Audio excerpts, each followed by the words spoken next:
घमंडी हाथी और चींटी का सबक। एक जंगल में घमंडी हाथी रहता था जो अपने बल पर बहुत गर्व करता था।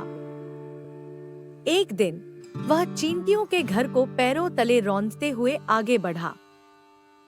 चींटियों ने हाथी से विनम्रतापूर्वक उनका घर न तोड़ने की गुजारिश की, लेकिन हाथी ने उनकी एक न सुनी और अपना रास्ता चलता रहा। चींटियों ने संकल्प लिया कि वे मिलकर हाथी को एक सबक सिखाएंगे। अगले दिन चींटियों की एक बड़ी सेना ने हाथी को घेर लिया। हाथी को अपने घमंड पर पछतावा हुआ और उसने चींटियों से माफी मांगी। किसी समय की बात है, जंगल में एक शेर रहता था। वह हमेशा जंगल में रहने वाले जानवरों को खा जाता था।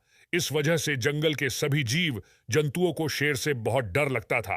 एक बार सभी जानवरों ने मिलकर शेर के साथ समझौता कर लिया कि रोजाना एक पशु शेर के भोजन के लिए स्वयं उसके पास चला आएगा। शेर यह बात मान गया।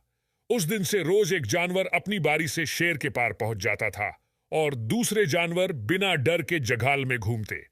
एक बार खरगोश की बारी आई। वह धीरे धीरे शेर के पास जा ही रहा था कि अचानक रास्ते में उसे एक तरकीब सूझी। वह बहुत देर करके शेर के पास पहुंचा। शेर भूखा होने के कारण बेचैन अपनी गुफा के बाहर चक्कर लगा रहा था। खरगोश को देखते ही शेर गरजा और बोला, अरे खरगोश, तुम इतनी देर से कहां थे? भूख से मेरी जान निकली जा रही है। खरगोश बोला, क्या बताऊं महाराज, हम 5 भाई आपकी सेवा के लिए आ ही रहे थे, परंतु रास्ते में एक दूसरा शेर मिल गया। वह बोला कि वह जंगल का राजा है। उसने हम पर हमला कर दिया और मेरे भाइयों को खा गया। महाराज, मैं किसी तरह अपनी जान बचाकर आपको यह संदेश देने पहुंचा हूं। यह बात सुनकर शेर क्रोधित हुआ और बोला, कहां है वह दुष्ट जो अपने आप को राजा बता रहा है? मुझे दिखाओ, मैं अभी उसका काम तमाम कर दूंगा। खरगोश शेर को कुएं के पास ले गया।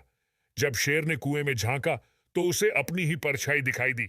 उसे दूसरा शेर समझकर वह जोर से गरजा और क्रोधित होकर उस कुएं के अंदर छलांग लगा दी। परंतु उस कुएं के अंदर कोई दूसरा शेर नहीं था।